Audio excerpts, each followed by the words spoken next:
SCO इजलास से मुतल्लिक तहरीक इंसाफ पर खासी तनकीद हुई। क्यों इस रोज़ एहतजाज की कॉल दी गई, इस पर बात की जा रही है। और साथ साथ ये कि पीटीआई ये भी क्लेम करती है कि उनके बहुत से मेंबर्स को करोड़ों रुपए की ऑफ़र की जा रही है कि अगर आइनी तरमीम टेबल होती है तो वो हुकूमत का साथ दे दें।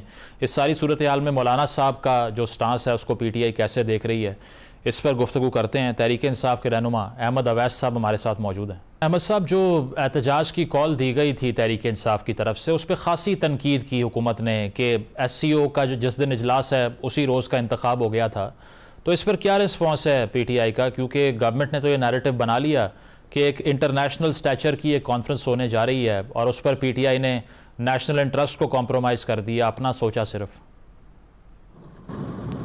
देखिए, ये इंटरनेशनल स्ट्रेचर की तो बात करते हैं।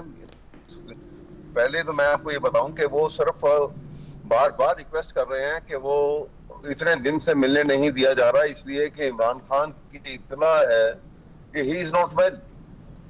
डॉक्टर आसिम का मसूद जो है, इनके शौकत खानम के, जो उनको देखते हैं, उनको कहा है कि आज उनको आप मिलने की इजाजत दें, वो मुआयना कर लें उनका।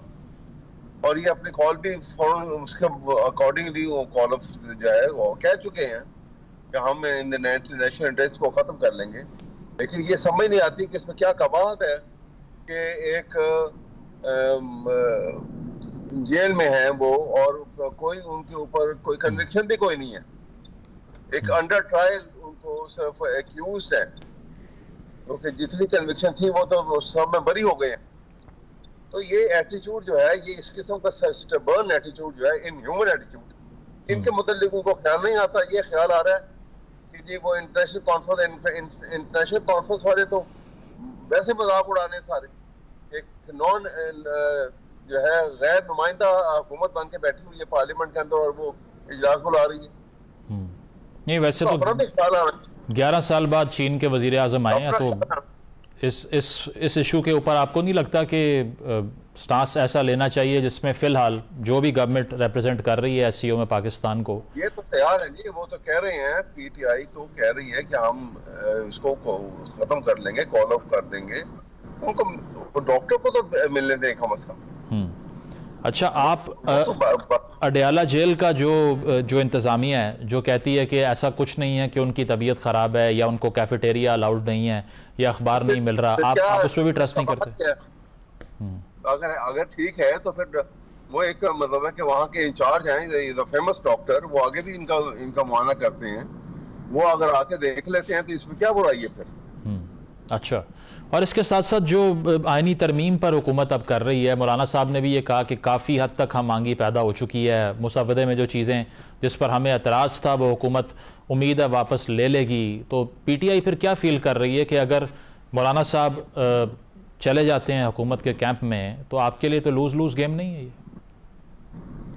देखिए, सवाल ये है कि वो हुकूमत के कैंप में चले जाएं या नहीं जाते हैं।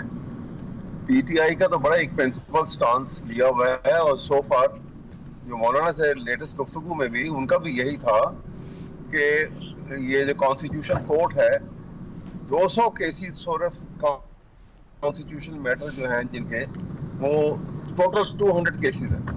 तो 200 केसेस के लिए एक पूरा आप एक निज़ाम बदल देंगे, बेतुकी से बात लगती है। इसका मतलब है कि जो पसे पर्दा जो है कोई और इनकी जो है नीयत है जिसके लिए सब कुछ हो रहा है। तो बहरहाल एक स्टांस है वो इनका पीटीआई का, वो अपनी स्टांस के ऊपर तो रहेंगे।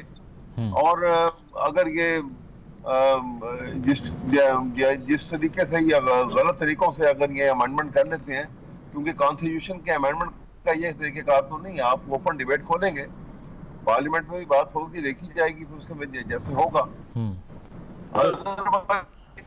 ये नुकसान जो है ये स्टेट लेवल को, पाकिस्तान की रियासत को नुकसान होगा, इससे पीटीआई को तो नुकसान कोई नहीं है। तो जेयूआई कहती है, जेयूआई का जो मौक़िफ़ है जेयूआई का कि आईनी अदालत की बजाय आप आईनी बेंच तश्कील दे दें, उसको पीटीआई सपोर्ट करती है? आपको रैशनल लगता है ये?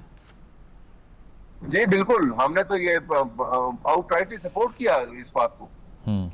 आपको देखो कि मैंने भी शुरू से अपने प्रोग्राम से भी ये बात की है कि एक आईनी बेंच बना दें आप, जो 5 रुकनी बेंच हो, परमानेंटली वो कॉन्स्टिट्यूशन मैटर को ही सुने।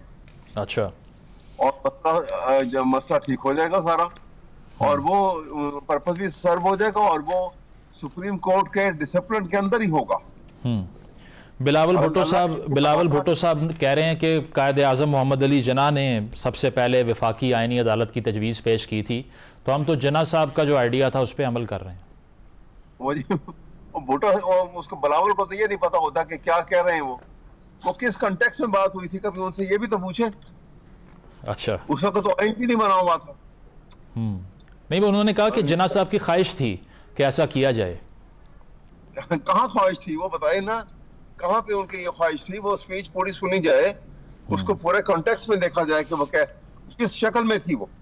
अच्छा, इसके साथ जो अब तक मुसव्वदे की डिटेल सामने आई है, अब उसमें यही है कि 7 अरकान होंगे वफाकी आइनी अदालत के, चीफ जस्टिस साहब समेत।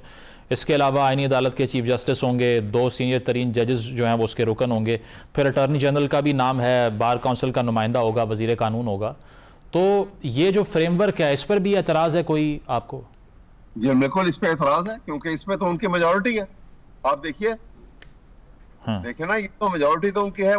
वो ये नॉम, इसका मतलब है कि आप चीफ जस्टिस से लेकर बेंच के जितने जजेस होंगे वो सब नॉमिनेटेड होंगे बाय द गवर्नमेंट, और इन अदर वर्ड्स के गवर्नमेंट जो है वो उसके थंब के अंडर होगी।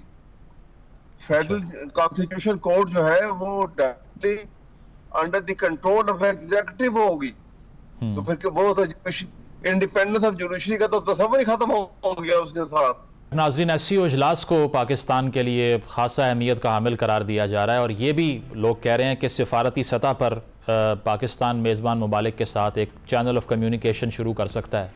तो इसकी इम्पोर्टेंस क्या होगी, और साथ साथ ये कि SCO के तहत पाकिस्तान वो कौन से ऐसे रीजनल गोल्स हैं जिन पर गुफ्तगू शुरू कर सकता है, इस पर बात करते हैं।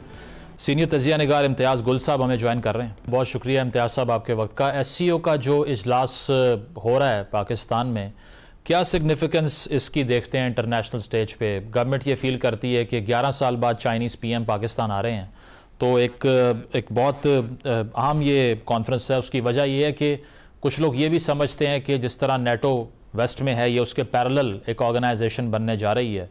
आप फील करते हैं कि उसके अल्टरनेटिव के तौर पे रूस और चीन ने SCO को देखना शुरू किया?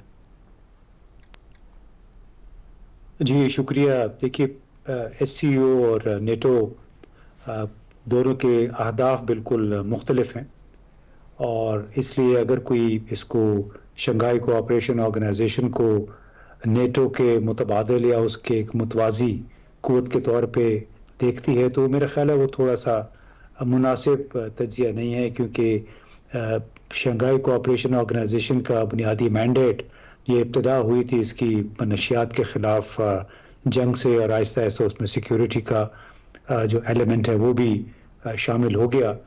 तो दूसरी बात यह है कि NATO के पास ममालिक बहुत ज़्यादा हैं, उसमें दुनिया के जो बड़े ममालिक हैं, जो G20 भी जिसको कहते हैं, उसकी गालिब अक्सरियत वो NATO में शामिल है। उनके पास माली वसाइल बहुत ज़्यादा हैं।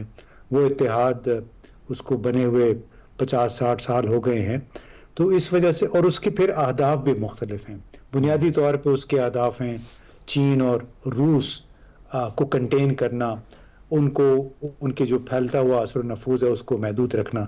शंघाई कोऑपरेशन ऑर्गेनाइजेशन के इस नौयत के कोई अहदाफ नहीं है, बल्कि उनका बुनियादी मकसद है कि इस खित्ते में कनेक्टिविटी, यानी एक दूसरे के साथ रवाबित को बेहतर बनाना, सिक्योरिटी के मामलात में ताउन करना, और मनशियात जो कि एक अफ़गानिस्तान से जो ओरिजिनेट करती हैं, उनकी बाकी मुल्कों को तरसील या स्मगलिंग जो है उसको रोकना है। तो अहदाफ दोनों के मुख्तलिफ हैं, लिहाजा इनका मवाजना जो है मुनासिब नहीं है।